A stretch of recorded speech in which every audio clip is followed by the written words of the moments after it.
Bonjour à tous et bienvenue sur cette nouvelle vidéo. Aujourd'hui, on attaque la deuxième partie de modélisation du trépied pour notre action caméra façon tourelle de Portal. D'abord, je voulais juste préciser pour info que je ne suis pas infographiste. Je ne sais pas si je l'avais dit dans la première vidéo déjà, mais c'est un tuto plus pour les débutants fait par un débutant. C'est juste histoire de s'éclater à modéliser des trucs.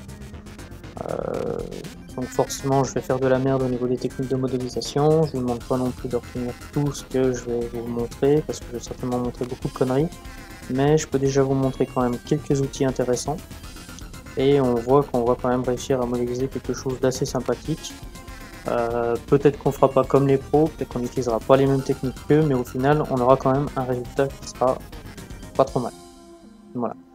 Maintenant, s'il y a quelques pros de l'infographie qui regardent ces vidéos et qui veulent commenter pour donner des astuces, pour progresser, pour faire des choses mieux, voilà, de meilleures techniques, n'hésitez pas à poster des messages. Moi, je suis ouvert, il n'y a pas de problème. Et on essaiera de regarder ça ensemble, voire de refaire peut-être une vidéo pour voir ces modifications.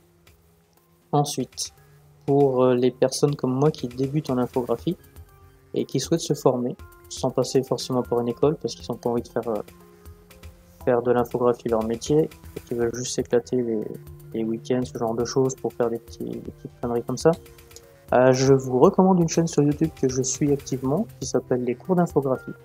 C'est entièrement français, c'est super bien détaillé, on a un niveau de progression assez linéaire, et je dois dire que on a vraiment de tout, tout.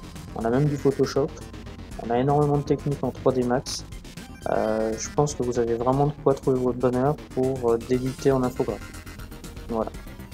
C'était la petite parenthèse. Là, on va attaquer tout de suite la modélisation. Donc, on va retourner sur notre pièce. Je précise déjà pour commencer, pour ceux qui avaient suivi correctement le cours, je pense qu'ils s'en sont rendus compte. Pour ceux du fond de la classe, je vais détailler un peu plus. J'ai fait une connerie à la fin de la dernière vidéo. Je vous ai fait à chaque fois placer dans l'espace tous les objets qu'on a créés, seulement le dernier objet, le corps, eh ben, je l'ai mis n'importe comment. Forcément, quand on voit les codes, c'est assez approchant du résultat que j'aurais dû obtenir. C'est pour ça que je ne l'ai pas forcément remarqué, mais on n'est quand même pas placé correctement. Alors, la toute première chose à faire, justement, c'est de remédier à ça.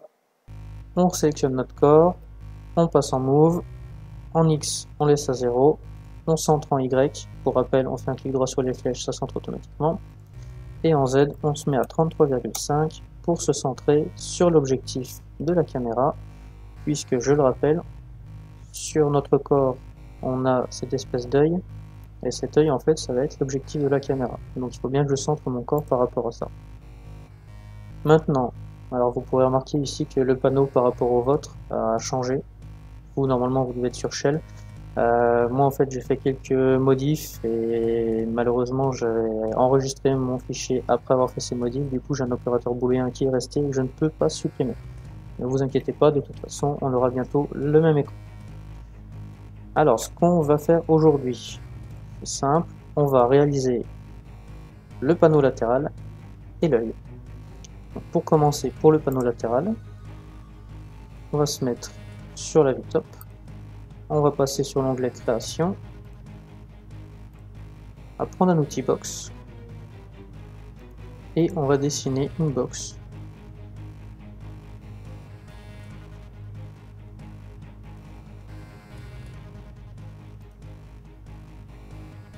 Voilà.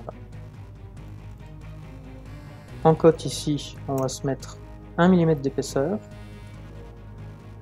Au niveau de la largeur, le principal c'est que ça fasse la largeur de la pièce. Et au niveau de la hauteur, on va se mettre à peu près sur une centaine de millimètres. On va venir justement déplacer notre pièce. Et là, si vous regardez bien, justement, vous verrez, on avait parlé des points de pivot dans la dernière leçon. Et si vous regardez bien ici, le point de pivot, justement, n'est pas au centre de la pièce. Il est centré en X et en Y, mais en Z, on est complètement en bas. Alors, nous, on va avoir besoin d'avoir notre centre centré, justement. Pour ça, une fois qu'on a la box sélectionnée, on va sur l'onglet hiérarchie, on sélectionne Effective Only, et Center to Object. Et notre pivot est venu se centrer sur l'objet. On décoche Affect Pivot Only. On revient sur les modificateurs. Et là, maintenant, on va centrer notre pièce. Tout d'abord, en vue top, on va venir placer la box entre la coque externe et la coque interne du corps. Ça sera notre position en Y. En X, on va se centrer. Et en Z, on va se mettre à 33,5. Pareil pour se centrer avec l'objectif. Maintenant, ce que je vous recommande de faire ici, au niveau des edges, c'est de mettre quelques edges. Une petite cinquantaine, peut-être même un peu moins. Car la prochaine étape, ça va être de courber cette box. Le problème, et on va voir tout de suite, on va faire l'essai. Donc vous prenez un outil modificateur Bend. Si jamais ma box, je mets une seule edge par côté. Et que là je lui dis courbe-toi sur l'axe Z, et bien au lieu de se courber, il va me faire une sorte de trapèze. Par contre, si je lui dis mets-moi 50 edges là, mets-moi 50 edges là et courbe-toi sur l'axe Z, là on voit vraiment que l'objet dessine une belle courbe. Alors le but, là, ça va justement être de donner la courbe de cet œuf. Et là on voit qu'il ne se courbe pas dans le bon sens. Pour ça, on a un autre bouton qui s'appelle direction. On voit que si on agit sur cette direction, on change l'orientation de la courbure. Ici, on va mettre une direction de 90 degrés.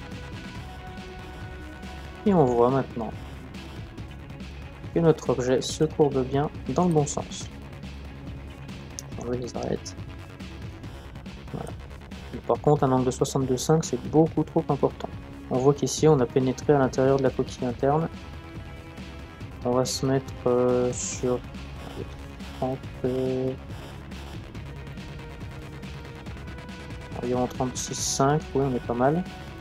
L'important, c'est de regarder ici, en vue perspective, si votre box ne vient pas à l'intérieur de la coquille. Si jamais elle vient à l'intérieur de la coquille, voilà ce qu'on va avoir. L'important, c'est d'avoir la box qui reste bien entre les deux coquilles. On met pas un angle de courbure trop important non plus, ça sert à rien. Et après, on a donc dessiné cette courbe là, seulement on a cette courbe là à faire également. Pour ça, on rajoute un deuxième modificateur bend. Alors on a fait un premier bend sur Z, donc le deuxième sera soit sur X, soit sur Y. On va commencer par X. On met un angle. On voit que la déformation ne se fait pas dans le bon sens. On joue sur la direction. On va mettre 90 degrés. Et là, la courbure se fait dans le bon sens. Maintenant, on va venir régler notre angle.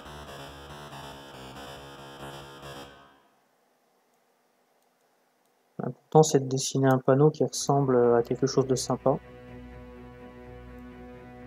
Si jamais... je vais un peu vite. Si jamais on vient à faire un angle un peu trop important, on va avoir un panneau latéral énorme. C'est pas vraiment ce qu'on veut. Donc là encore, il serait peut-être pas trop mal. On va quand même le baisser un petit peu. Je vais me mettre aux alentours de 80. Voilà, 85. On a une forme presque droite ici. Ça me paraît pas trop mal. Voilà. Et après, on passe en Edit Poly. On sélectionne nos polygones. On passe en sélection de polygones. On va cacher le corps. Et là, on vient sélectionner les polygones de la face supérieure de la box. Voilà, ils sont en rouge. On vérifie bien qu'on n'a pas d'autres polygones sélectionnés à part ceux-là. Et on sélectionne en même temps, en tenant la touche CTRL enfoncée, et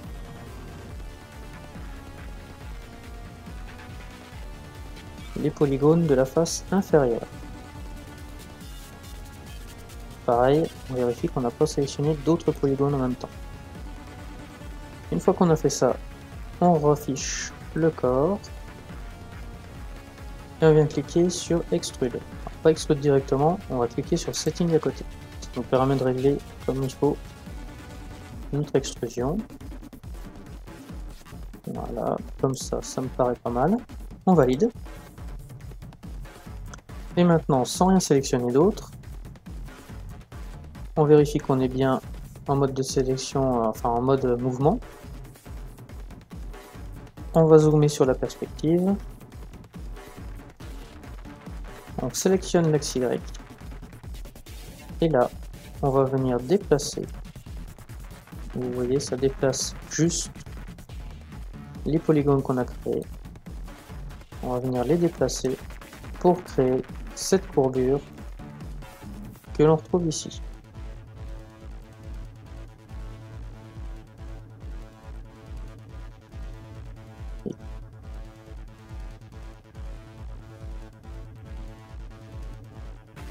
Voilà, et on voit bien ici que je déplace les polygones du haut et du bas en même temps, parce que j'ai pas modifié ma sélection. Là, ça me paraît pas trop mal en haut et en bas. Je vais maintenant cliquer sur le corps.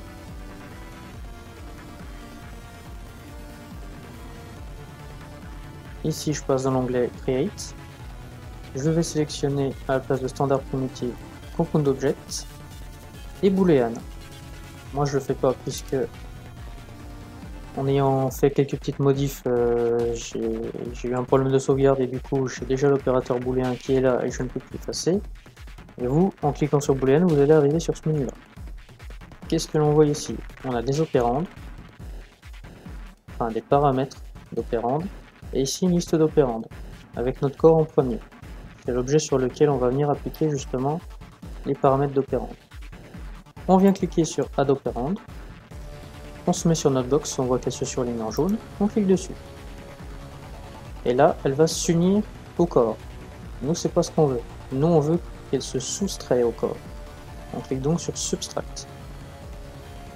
Et on clique encore sur Add Opérande pour désélectionner la sélection d'opérande. Alors là, par contre, j'ai pas modifié la visibilité, donc on voit pas grand chose. On refait un coup d'objet, clic droit, Object Properties, Visibility, on se remet à 1. Et là, on voit qu'on a une découpe qui s'est faite justement dans notre corps. On va passer en Edit Poly.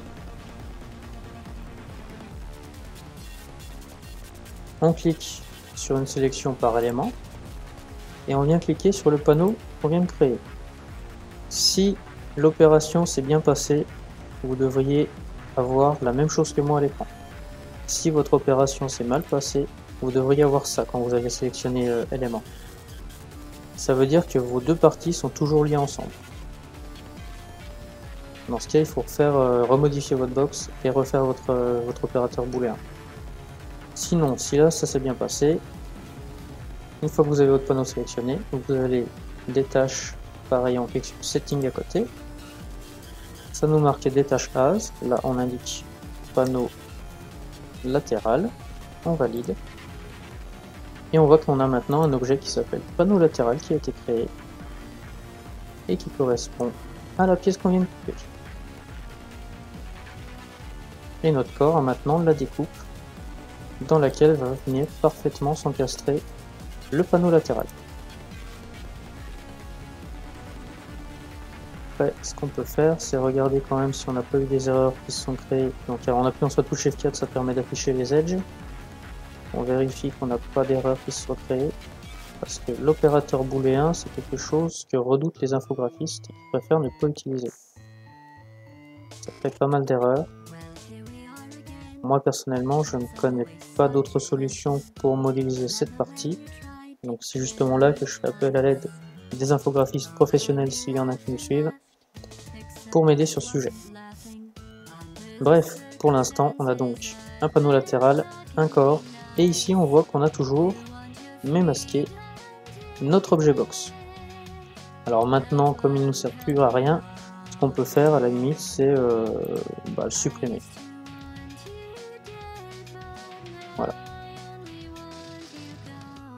Maintenant qu'on a notre panneau latéral, on va passer à la deuxième partie de ce tuto, qui est, je vous le rappelle, modéliser l'œil. L'œil qui est ici. Pour ça, on va déjà commencer par rebaisser la visibilité du corps. Voilà. On va enlever les edges pour le moment. Faut bien voir ce qu'on fait. Bon, là, mon objectif, on le voit pas, tout est de la même couleur, c'est un peu la merde. Donc du coup, on va masquer le corps de caméra, on va masquer l'écran, la fixation, on va garder uniquement l'objectif. On peut même masquer le panneau latéral à la limite, pour l'instant il ne sert à rien. Moins on a d'éléments affichés, moins ça ralentit le PC. Là par contre, comme on voit, mon objectif et mon corps sont centrés en hauteur, par contre, sur l'axe Y, c'est pas du tout ça. Alors, on sélectionne le corps, et on vient le déplacer en Y, en position -14. Et là, mon objectif et mon corps sont centrés. On verra un peu mieux en vue left. Si j'affiche l'objectif, voilà. Maintenant, on va afficher nos edges.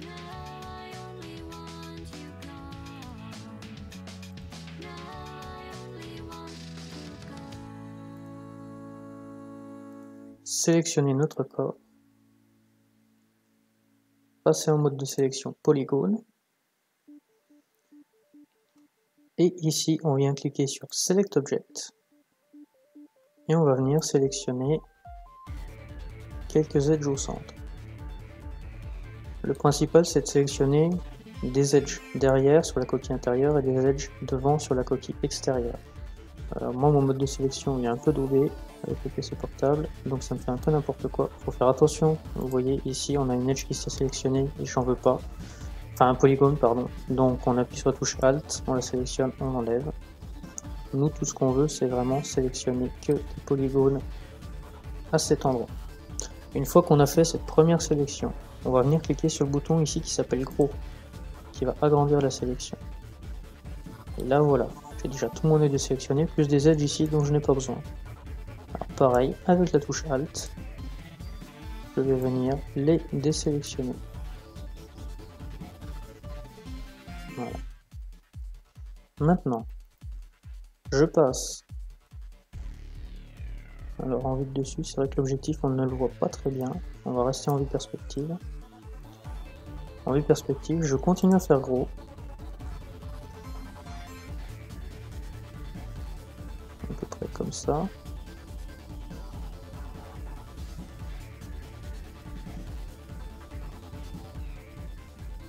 Ouais, ça me paraît pas mal. On va en faire un de plus au cas où. Au pire on annulera. Et on vient supprimer tous les polygones qu'on a sélectionnés. On fait maintenant un clic droit sur le corps, Object Properties. On remet la visibilité à fond.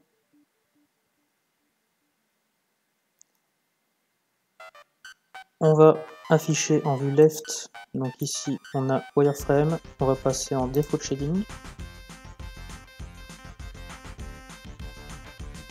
On passe en sélection border. La sélection border, en fait, ça nous permet de sélectionner des edges qui bordent un vide. Donc on va venir sélectionner l'edge ici, l'edge extérieur et l'edge intérieur. Une fois qu'on a sélectionné ça, on passe en mode scale, on se met en left et on va faire un scale sur l'axe Y. Pour essayer de faire quelque chose le plus rond possible. Quand on pense être rond, on passe en sélection de tous les axes. On va faire un petit scale comme ça pour voir. Donc là on voit que je dois encore refaire un scale en Y. CTRL Z pour annuler. Je rebaisse encore un peu. Je revérifie. Là je suis plutôt pas mal. Donc CTRL Z pour annuler. Je vais maintenant zoomer légèrement en perspective. Et on va commencer à dessiner notre œil. Donc notre œil, qu'est-ce que c'est? L'extérieur, c'est la partie où on est actuellement. Ensuite, on voit qu'on a une partie assez large qui rentre pas mal à l'intérieur. Puis une partie noire qui rentre un peu à l'intérieur. Puis donc la partie rouge qui nous sera l'objectif. Alors on va commencer à modéliser ça. Donc toujours en outil de sélection border. On va venir sélectionner uniquement la coque extérieure. Toujours en mode scale. On laisse appuyer sur la touche Shift du clavier et on déplace nos polygones jusqu'à avoir la forme que l'on souhaite. On contrôle avec la vue left ici la taille de notre scale. Donc là on voit que je l'ai peut-être fait un peu trop important. Alors je refais un scale mais sans la touche Shift. Voilà, comme ça. Maintenant que j'ai fait ça, par contre, donc ça l'a légèrement bombé, mais pas assez à mon goût. Je passe en mode de sélection déplacement, mouvement. Je clique sur mon axe X. Je viens déplacer les edges créés pour bomber encore plus la forme. Une fois que j'ai fait ça, je repasse en mode scale. Je refais Shift. Et je viens resserrer. Je me mets à peu près là. Je relâche. Et moi, ce que j'aime bien faire pour bien délimiter l'œil, je repasse en mouvement. Je me déplace un peu vers l'extérieur de la pièce. Créer cette petite forme bombée à l'extérieur. Puis je refais un scale, Shift Scale, qui vient jusqu'à l'objectif, que je laisse plat. Ensuite, à l'aide de la vue du dessus, je passe en mode mouvement. Et avec Shift et en déplaçant l'axe X, je viens créer de nouvelles edges jusqu'à mon objectif.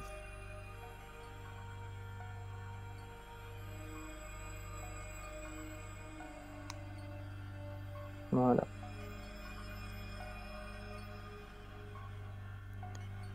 On voit bien que ça a été créé ici. Maintenant, par contre, j'ai modifié la coque extérieure, par contre la coque intérieure n'est pas faite.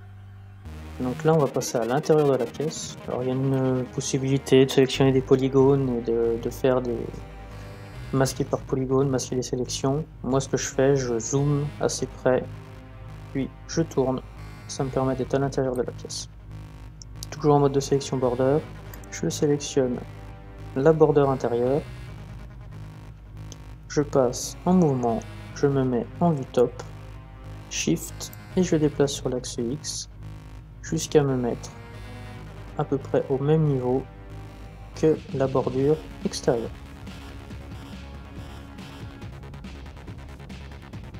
Et je relâche. Une fois que j'ai fait ça, je garde cette bordure sélectionnée, je laisse appuyer CTRL sur mon clavier et je sélectionne cette bordure là. Je viens ici, je laisse appuyer CTRL sur mon clavier et je clique sur Edge. Ça va transformer la sélection Border en Edge. C'est exactement la même chose, seulement de faire ça, ça me permet d'utiliser un outil qui s'appelle Bridge. Et en cliquant sur l'outil Bridge, je vais fermer proprement ma pièce en reliant la coque intérieure et la coque extérieure, ce qui va donner le volume de ma coque.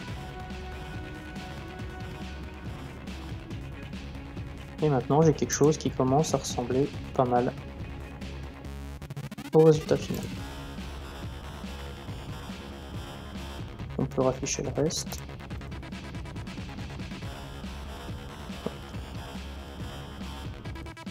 Le panneau latéral, on peut décaler un peu. Voilà.